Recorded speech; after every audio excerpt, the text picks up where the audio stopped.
नमस्कार, आप देख रहे हैं कंज्यूमर स्क्रीन। में हूं आपके साथ कविता थपलियाल। और ऑनलाइन शॉपिंग का ट्रेंड जितनी तेज़ी से बढ़ रहा है उतनी ही तेज़ी से ई कॉमर्स फ्रॉड के मामले भी बढ़ रहे हैं। दरअसल अमेजॉन, फ्लिपकार्ट और स्नैपडील जैसी market place e commerce platform हैं जो खरीदार और विक्रेता के बीच एक मीडिएटर की भूमिका निभाते हैं और उन्हें एक प्लेटफॉर्म पर लाकर जोड़ते हैं। लेकिन अब तक कंज्यूमर के साथ कोई धोखा अगर हो जाए तो ये कंपनियां किसी भी तरह के फ्रॉड से पल्ला झाड़ लेते थे और पूरा मामला बायर और सेलर के बीच ही उलझकर रह जाता था, जिसको लेकर अब सरकार सख्ती के मोड में है। इसी मुद्दे पर आज हम चर्चा करेंगे, लेकिन आइए उससे पहले आपको एक रिपोर्ट दिखा देते हैं। मंगाया मोबाइल और मिले आलू, ऑर्डर किया लैपटॉप, घर आया घुंघरू का बॉक्स, ऑर्डर किया आईफोन, मिला निरमा साबुन, ऑफर की भरमार, साइबर फ्रॉड का द्वार। 5 साल में 200 गुना बढ़ी ठगी की शिकायतें। जी हां, घर बैठे बैठे सामान का आनंद उठाने के फायदे हैं तो नुकसान भी। ऑनलाइन शॉपिंग के कैसे कैसे फ्रॉड आए दिन होते रहते हैं। कभी खाली बॉक्स मिलता तो कभी रद्दी भरकर। आए दिन ऑनलाइन फ्रॉड से जुड़ी घटनाओं के लिए कभी सेलर तो कभी शिपमेंट वाली कंपनी या कोई और जिम्मेदार हो सकता है। लेकिन नुकसान तो ग्राहकों का होता है, क्योंकि एक तो वक्त पर सामान नहीं मिलता और जब ऐसा फ्रॉड हो तो रिफंड के लिए माथापच्ची करते करते ग्राहकों के पसीने छूट जाते हैं। और अब ऐसे धोखों से ग्राहकों को बचाने के लिए सरकार ने कमर कस ली है और जल्द ही ई कॉमर्स कंपनियों पर सख्ती करने की तैयारी है, जिसके तहत सरकार ई कॉमर्स कंपनियों की जवाबदेही बढ़ाने जा रही है और ग्राहकों के साथ होने वाली धोखाधड़ी के लिए ई कॉमर्स कंपनियां ही जिम्मेदार ठहराई जाएंगी।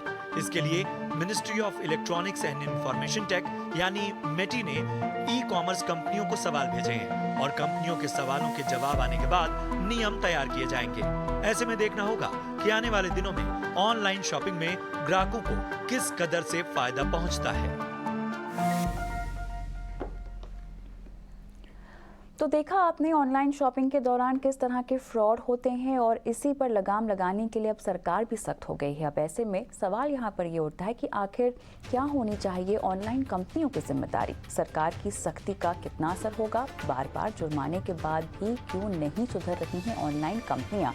इन तमाम सवालों के साथ शुरू करते हैं हमारी आज की इस चर्चा को। हमारे साथ खास मेहमान भी जुड़ गए हैं। Arun Sharma, retired IAS, former secretary steel and मिली secretary general of forum for internet seller retailer and traders. Bejon Mishra, international consumer policy expert. Sudhir Mehra, general secretary all India online vendor association. आप सभी का स्वागत है हमारी इस बेहद खास पेशकश में। बेजॉन जी, आपके पास आऊँगी सबसे पहले, क्योंकि लगातार आपसे इस मुद्दे पर बात होती रहती है। हमने कई सारे शोज़ भी किए हैं, लेकिन देखिए हर बार सरकार भी कहती है कि वो सख्ती करेगी और सख्ती के मूड में है, लेकिन जितनी भी सख्ती की जाती है वो काफ़ी नहीं दिखाई देती है। एक बार फिर से ये मामला सामने आया है जहाँ पर तमाम तरह के फ्रॉड्स हो रहे हैं। अब की बार तो सेलिब्रिटीज़ के ज़रिए भी फ्रॉड के मामले सामने आए हैं जो कि मार्केट प्लेसेस पर पाए गए हैं। और अब की बार तो ऐसा मामला सामने आया है जहाँ पर मार्केट प्लेसेस अपना पल्ला भी नहीं झाड़ सकते। बायर और सेलर को कनेक्ट करके अपने आप बीच का रास्ता निकलकर वो नहीं जा सकते।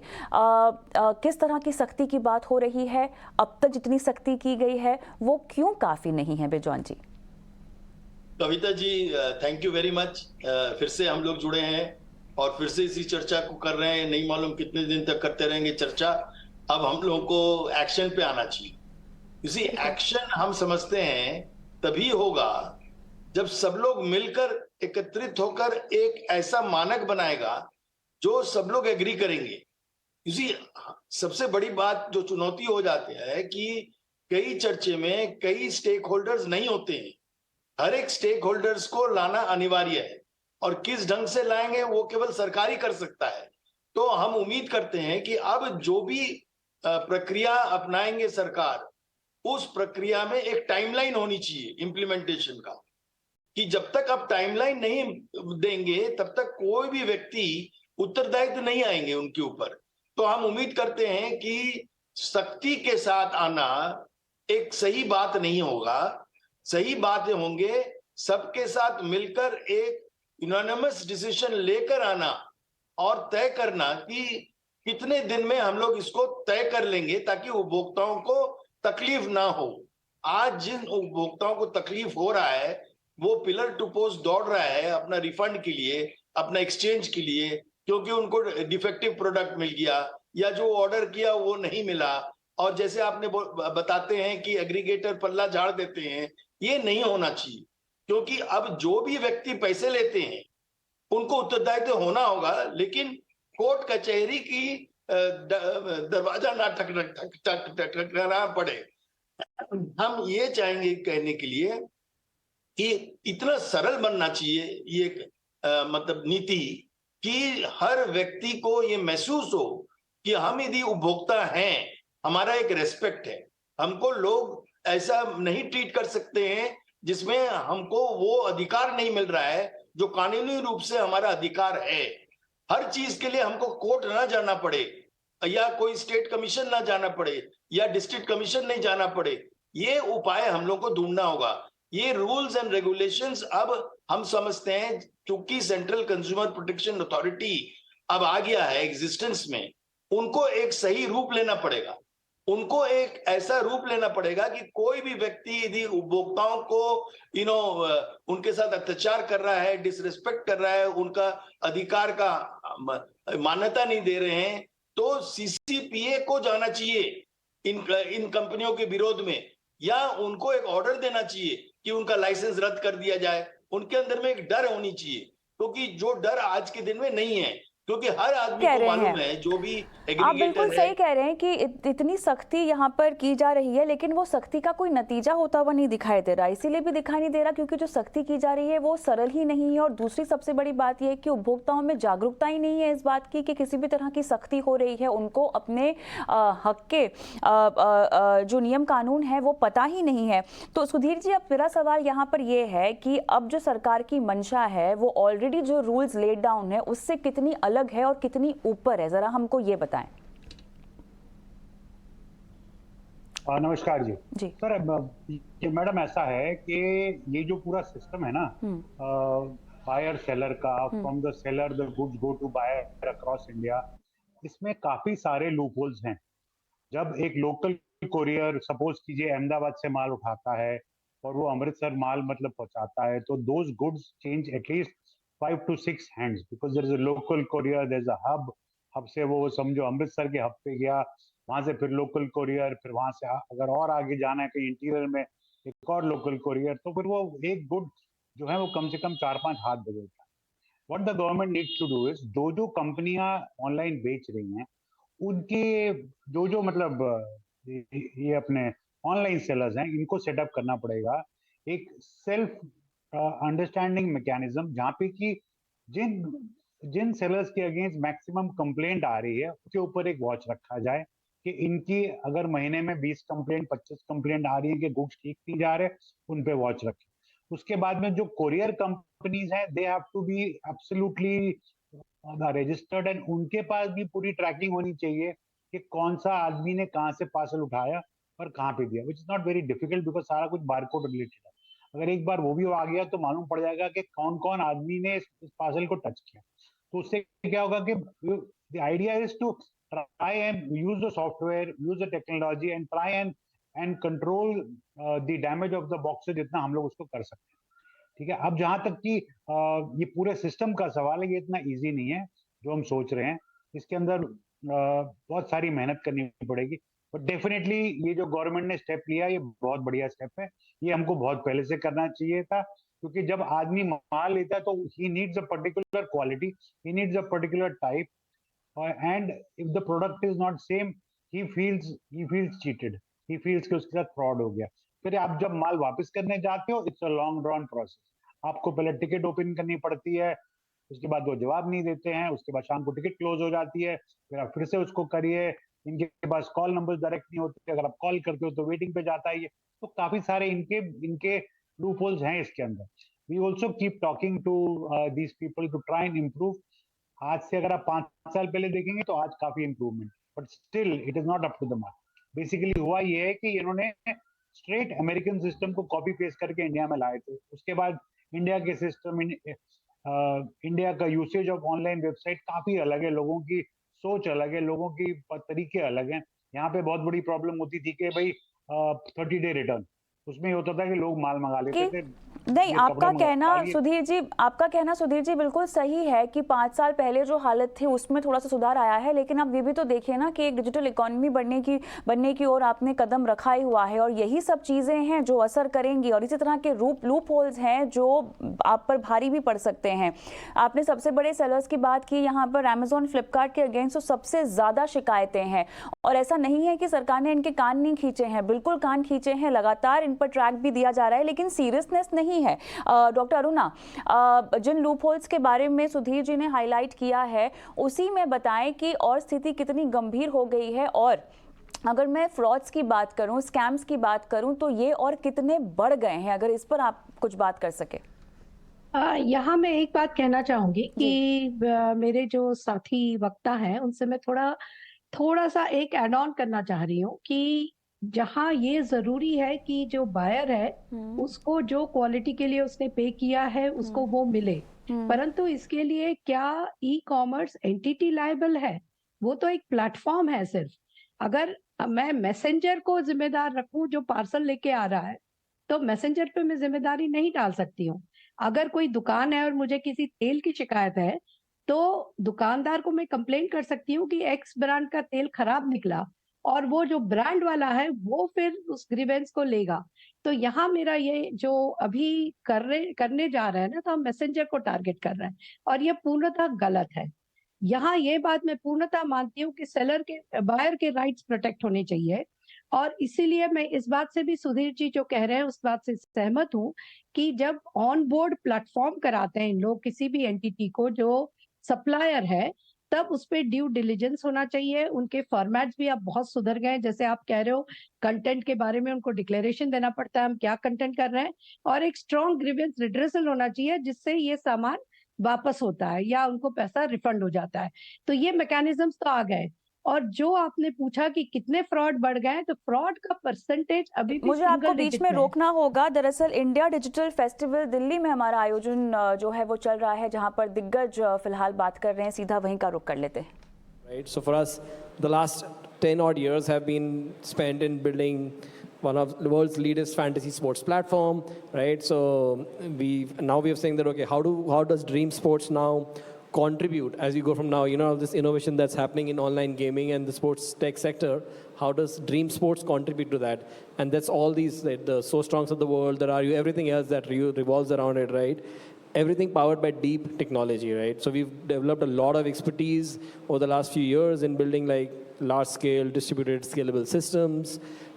Just to throw some numbers out there, right? So we last IPL, which is our peak time of the year, we had around almost 7 million users concurrently on our platform. And on Friday, when IPL starts this year, our largest contest will have more than 13 million entries in a single contest. So, you know, so that's to actually build a technology platform that can actually sustain that kind of scale. You really need to have talent that actually is upskilled, learns how to actually create user experiences that are immersive, that actually users flock to our systems. So yeah, so that's the future for us. So we're using that expertise that we built on Dream11 and trying to replicate across everything else that we're actually trying to do under the Dream Sports ecosystem.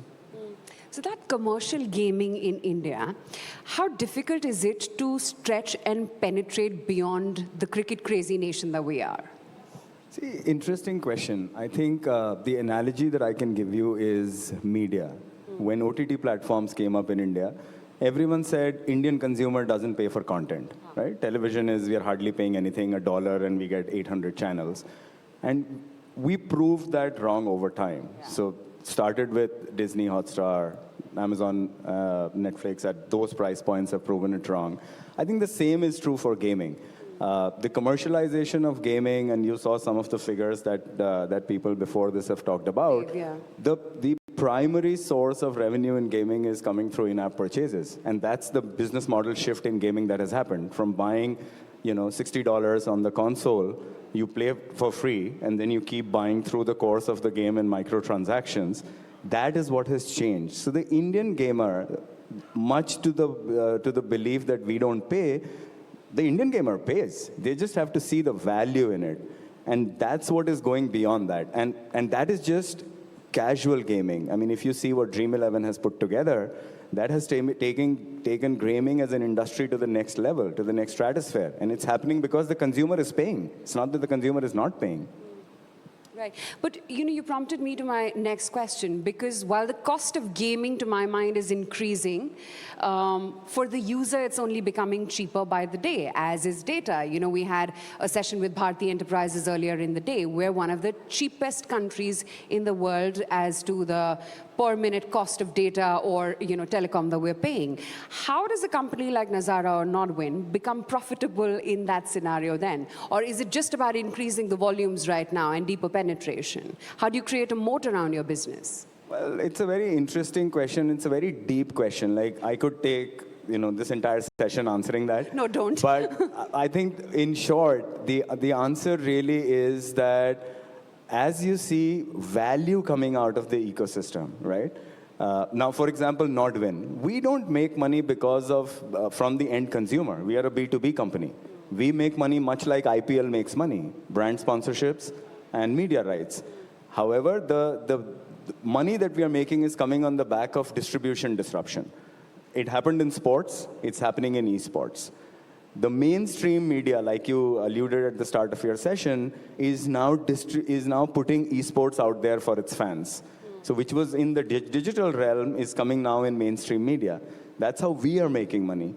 As far as the gaming companies, so the best analogy is when PUBG Mobile got banned in India, billions of dollars got shaved off the market cap of Tencent. To give you numbers, India, the PUBG Mobile base was 25%. 1 in 4 global downloads were sitting in India. Guess what the revenue contribution of Indians were to PUBG Mobile? 0.6%. It's the promise of the future that they'll pay. As they see more and more value, we start paying. And I think that's how the sustainability happens. Right. But Ramesh, many of us don't think like that, but esports is different than gaming, right? Gaming is the mother umbrella, if I can call it that. But when it comes to Indian businesses, is esports the way to go? Because rest of it is pretty much covered by global players? Well, I would say that you have opportunity wide open. I mean, I wouldn't say that Indians should restrict from esports. I mean, esports is another area where Indians should get into. But I think it's important for the ecosystem and people to understand that there are various kind of pillars within the larger gaming ecosystem, and esports is one amongst them. You, of course, have fantasy, which Dream11 has been pushing a lot. And then you've got the casual game layer, which also has multiple layers to it. For example, in the casual games, you have those games which are mobbed from real-world games which are recognized by federations in terms of rules. You've got games which are not federation recognized. You've got games which are there only in the virtual world. You can't play them in real world.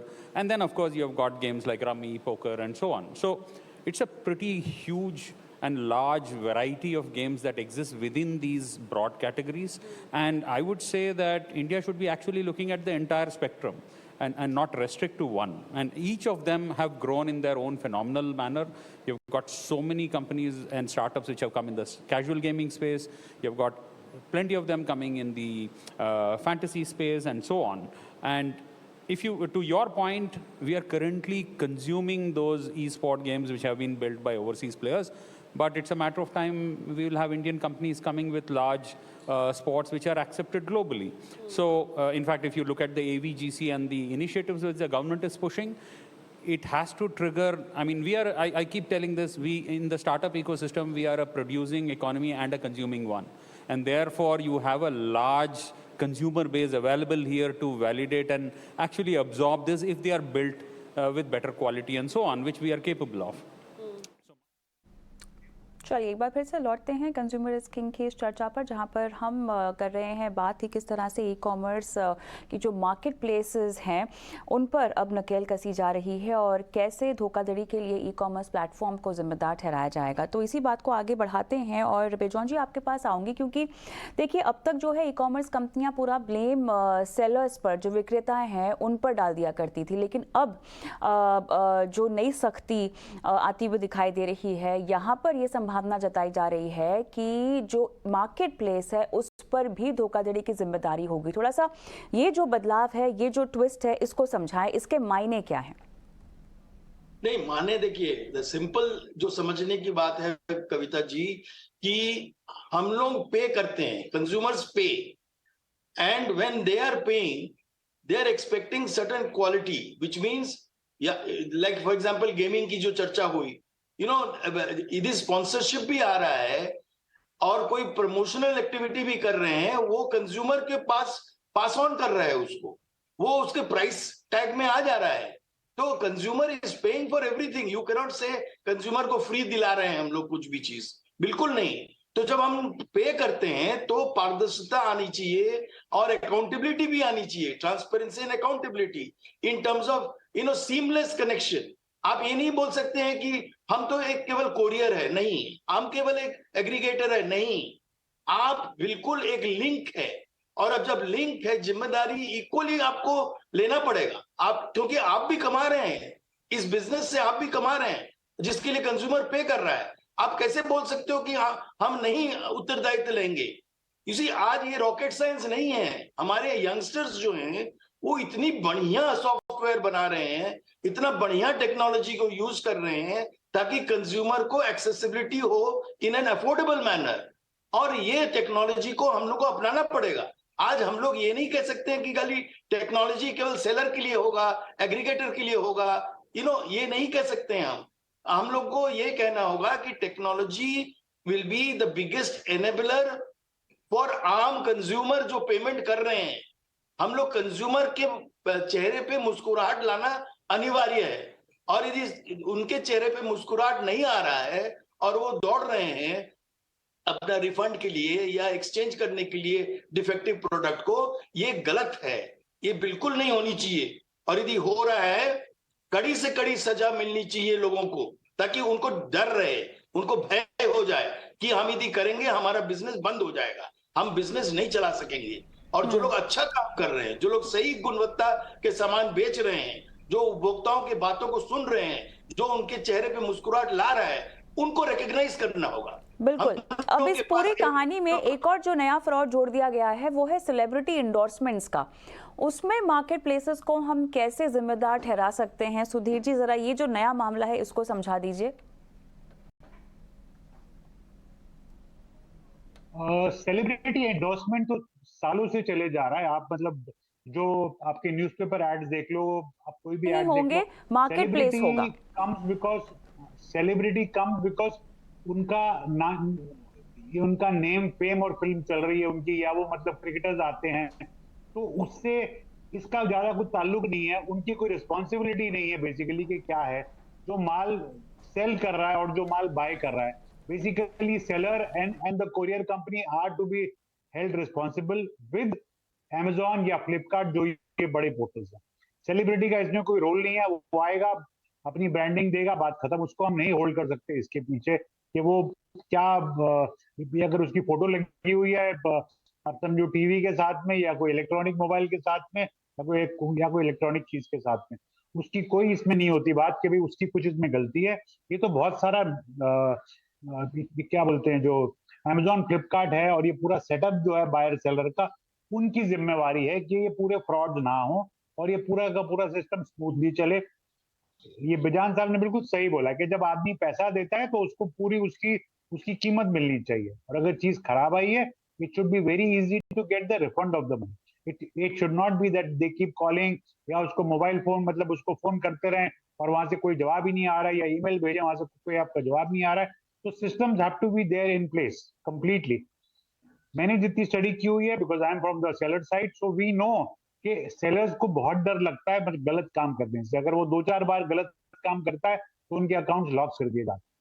ठीक है, but ये सारे का सारा audit check तो already ये सब बड़ी कंपनियां करती हैं। बिल्कुल। It is the courier channel where the checks have to be done because तो स्ट्रीमलाइन बहुत कुछ करने की की ज़रूरत है। अभी फ़िलहाल जिन सख्ती की हम बात कर रहे हैं वो भी फ़िलहाल काफ़ी नहीं दिखाई दे रही है, क्योंकि उपभोक्ताओं को एंड ऑफ द डे जो उन्होंने पैसा चुकाया है उसके सामने जो उनके डिज़र्विंग प्रोडक्ट्स है उसकी पूरी कीमत उन्हें मिलनी चाहिए, और इसीलिए पूरे इंफ्रास्ट्रक्चर को देखना होगा और उसको रिवैम्प करना होगा। बहुत बहुत धन्यवाद आप सभी का इस खास पेशकश में शामिल होने के लिए। मुझे भी इजाज़त दें। नमस्कार।